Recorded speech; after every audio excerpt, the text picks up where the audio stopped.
আজকে আপনাদেরকে রাজশাহী কলেজের যে সকল গাছ ঔষধি বা ফলজ সেই গাছগুলো কিন্তু আপনাদের পরিচিত করে দেব। দেখতেই পাচ্ছেন যে লাল তেঁতুলের একটি গাছ আমার এই মুহূর্তে আপনাদের দেখানোর চেষ্টা করছিলাম। পাশেই রয়েছে একটি আমের গাছ এবং এই পাশে রয়েছে হরতকির গাছ।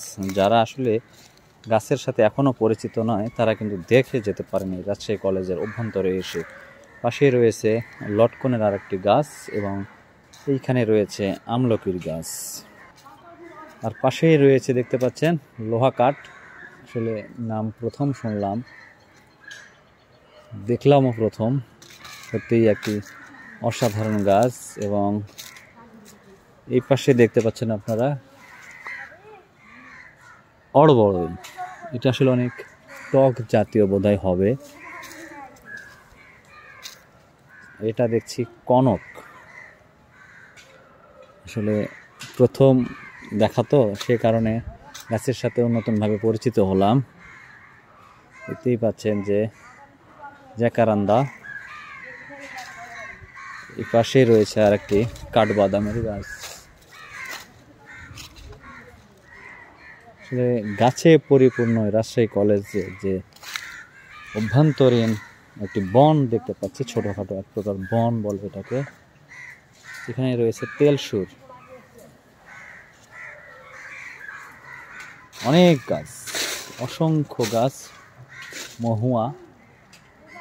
এটি আসলে আমিও প্রথম দেখলাম, যদিও হয়তোবা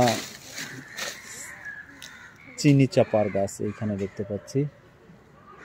আসলে সব রকমের গাছ রয়েছে রাজশাহী কলেজের। যে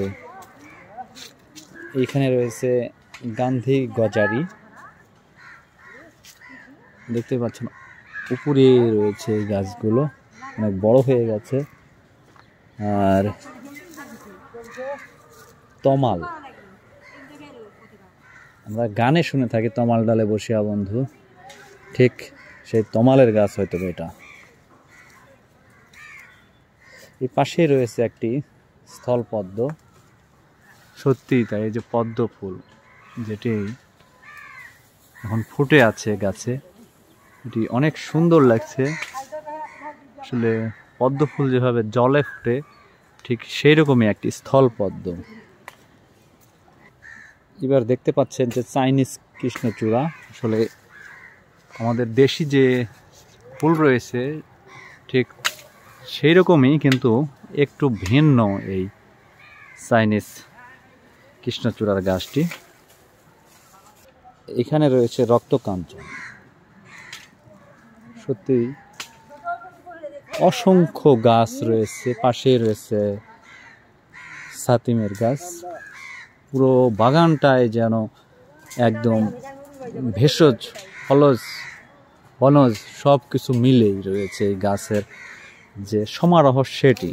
এটি রাজশাহী কলেজের অভ্যন্তরে অবস্থিত এবং এই বাগানটি এখন কিছুটা ছেঁটে পরিষ্কার করা হচ্ছে। সেই দৃশ্যটি আপনাদের দেখানোর চেষ্টা করছিলাম।